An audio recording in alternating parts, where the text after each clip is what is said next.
안녕하세요. 모아바 이현철입니다. 자, 오늘의 주제는 호재입니다. 호재가 얼마나 위험한지 아세요?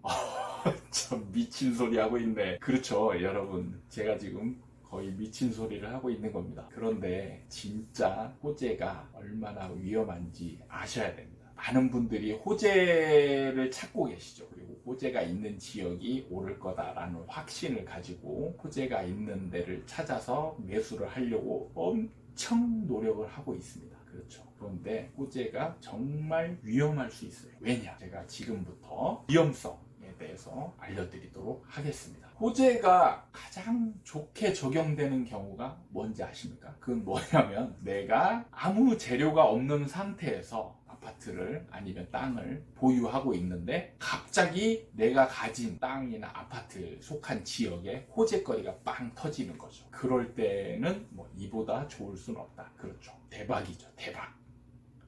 그런데 문제는 매수할 때 호재거리를 찾아서 매수할 때하고 매도할 때 이 두 가지가 문제가 될 수가 있어요. 자, 먼저 매수부터 고려를 하겠습니다. 여러분 잘 생각을 해보시면 호재거리가 있다고 봅시다. 내가 찾은 지역에 이 아파트가 호재거리가 있어요. 그럼 여러분들이 이 아파트에 호재가 반영이 됐는지 안 됐는지 구분할 수 있습니까? 여러분들이 그냥 호재거리가 있으면 무한정 올라갈까요? 그 생각 해본 적 있어요? 없죠. 그냥 호재가 있으면 당연히 올라가겠거니 이 생각만 하고 있습니다, 여러분들은. 그런데 구체적으로 이게 언제 어디서 어떻게 올라갈지 구체적으로 생각해 본 적 있습니까? 자, 얼마 전에 GTX B노선 예비 타당성 면제를 받았죠. 그래서 지금 그 노선이 지나가는 지역들이 이제 관심을 받고 있어요. 그런데 잘 보세요. 이 노선 언제 첫 삽을 뜨죠? 2022년 그때 첫 삽을 뜹니다. 지금 19년이니까 앞으로 4년 후에 첫 삽을 뜨고, 그죠? 이게 얼마 걸릴지도 모릅니다. 그러면 자, 이게 호재가 언제 반영이 돼서 언제 올라갈까요? 만약에 그때 사이클이 하락으로 접어들면 얘는 독야청청 올라갈까요? 이런 생각 한 번도 안 해봤죠. 해볼 리가 없습니다. 왜냐하면 사이클에 대해서 제대로 알고 있는 분들이 없기 때문에. 지금 우리나라 부동산이 가장 잘못된 건 뭐냐면 단편적으로 거래를 해왔다는 거예요. 호재거리 하나 찾아서 뭐가 올라갔으면 어떤 기사에서는 무슨 호재가 있어서 올라갔다. 그게 아닌데 그냥 전체적으로 다 올라가는데, 얘가 어떤 호재 때문에 올라갔으면 다른데 호재 없는 데는 안 올라갔어야 맞는 거죠. 그죠? 그래야 얘가 호재 때문에 올라가는 거죠. 근데 얘가 호재 때문에 올라갔는데 다른 호재 없는데도 같이 올라갔어요. 그럼 이게 뭡니까? 그냥 올라간 거죠. 이게 언제 어디서 어떻게 반영될지 전혀 모른다는 거예요. 그리고 반영이 됐는지도 모르고요. 자, 제가 이 사례를 한번 보여드릴까요?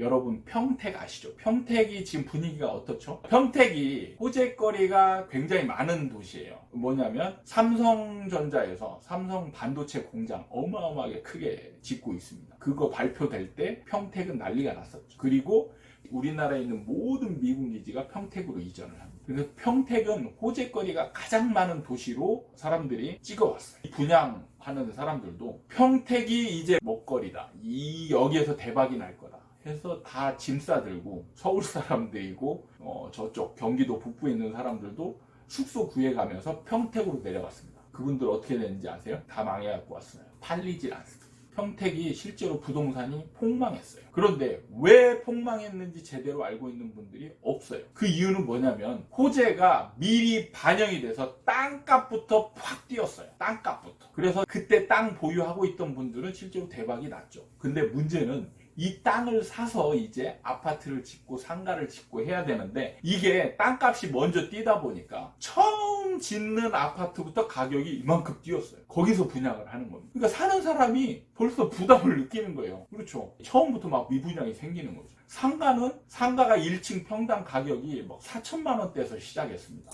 지금 제가 마곡에 있는데, 마곡에 있는 1층 상가가 얼마인지 아세요? 지금 평당 4천만 원대예요. 똑같습니다. 평택이랑 마곡이랑. 그러니 이게 안 망할 수가 없죠. 그러니까 이걸 모르고 간 사람들은 막 처음에 샀을 거 아닙니까? 사고 망하는 거죠. 이게 반영이 됐는지 안 됐는지 전혀 모르는 거예요. 이렇게 위험한 거예요. 그리고 더 중요한 게 있어요. 매도 시점을 잡기가 어렵습니다. 호재거리에 매몰된 사람은 매도 시점을 잡을 수가 없어요. 내가 보유를 하고 있는데 지금 가격이 조금씩 올라갑니다. 그러면 얘가 호재로 인해서 얘가 얼마만큼 올라가야 될지 판단할 수가 없어요. 언젠가는 팔아야 될 거 아닙니까? 현금화 시켜야 내 돈이 되죠. 이제 계속 올라갈 거라고 생각하는 거예요. 그냥 무작정 들고 있어요. 실제로 저도 겪은 적이 주식 투자할 때 어떤 종목을 들고 있는데 무상증자. 주식에 있어서 무상증자는 대부분 다 호재거든요. 기업 실적이 좋기 때문에 무상증자를 하는 것으로 이제 대부분 알려져 있습니다. 그래서 제가 들고 있는데 무상증자 가 갑자기 발표가 된 거예요. 대박이죠. 실제로 발표되는 순간 막 상한가 치고 그랬습니다. 그래서 저는 들고 갔죠. 계속 들고 갔어요. 그랬더니 상한가 한번 치더니 그 다음부터 조금씩 빠지는 거예요. 빠지는데 뭔가 좀 심란하긴 한데 그래도 무상증자니까 호재거래가 다시 올라가겠지. 조금 빠지다가 이 개미털기 하고 나중에 올릴 거야.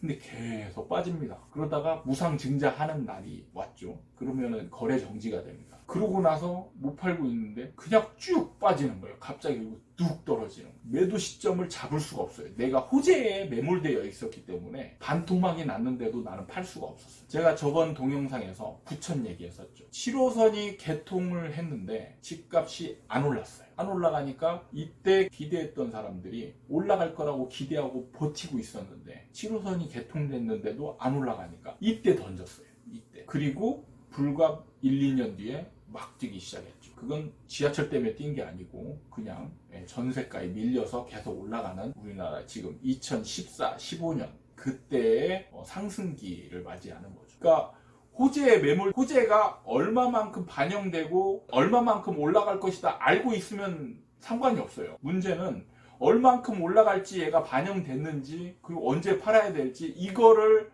준비가 안 된 상태에서 호재만 바라보고 있으니까 어떤 위험에 빠질 요인들이 많아지는 겁니다. 지금 같은 경우 만약에 호재거리를 찾아서 매수를 하잖아요. 그럼 여러분들이 진짜 폭망할 가능성이 굉장히 높습니다. 왜냐? 좀 있으면 폭등기가 오잖아요. 그러면 바로 하락기예요. 그럼 내가 매도 타이밍을 잡아야 되는데 매도 타이밍 못 잡고 하락할 때 하락하지만 나는 호재가 있으니까 올라갈 거야. 그리고 아직 반영이 안 됐어. 계속 들고 갈 수 있는 거죠. 그러면 그냥 계속 나락으로 가서 저 바닥 될 때까지 만약에 GTX 비노선 자리를 샀어요.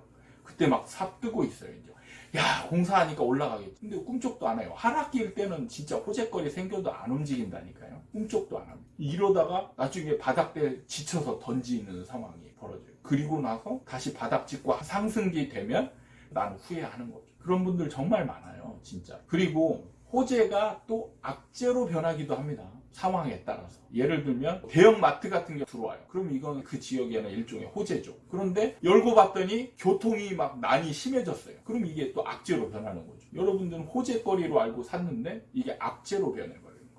그런 경우 비일비재했습니다. 실제로. 그러니까 자꾸 단편적인 요인에 매몰돼 가지고 그걸로 인해서 부동산이 이렇게 될 거다 이렇게 하는 순간 여러분들은 정말 위험에 빠질 수 있는 상황이 닥칠 가능성이 굉장히 많습니다. 그렇기 때문에 저는 웬만하면 주변 사람들이나 이렇게 아는 분들한테 호재거리에 매몰되지 말고 그냥 흐름만 봐라. 그럼 호재거리 없는 것도 올라가고 떨어질 때는 호재거리 있는 것도 떨어진다. 똑같다. 다만 올라가는 상황에서 호재가 조금 있으면 그게 극대화되죠. 다른 거 이만큼 올라갈 때 호재거리가 있는 거는 이만큼 올라가긴 해요. 그런데 방향을 바꾸지는 절대 못합니다. 한번 증명해 보고 싶다고요. 호재거리 있는데 들고 하락을 한번 맞아보시면 아실 겁니다. 피부로 느끼실 거예요. 여러분 이거 명심하시고요. 명심하시기 바랍니다. 그래서 웬만하면 저랑 같이 이렇게 공부하시는 분들은 단편적인 요인으로 매몰되지 마시고 전체적인 흐름을 보시라. 이걸 주지시켜 드리고 싶습니다. 오늘은 이만 마치도록 하겠습니다. 여러분 제가 계속 말씀드리지만 좋아요, 구독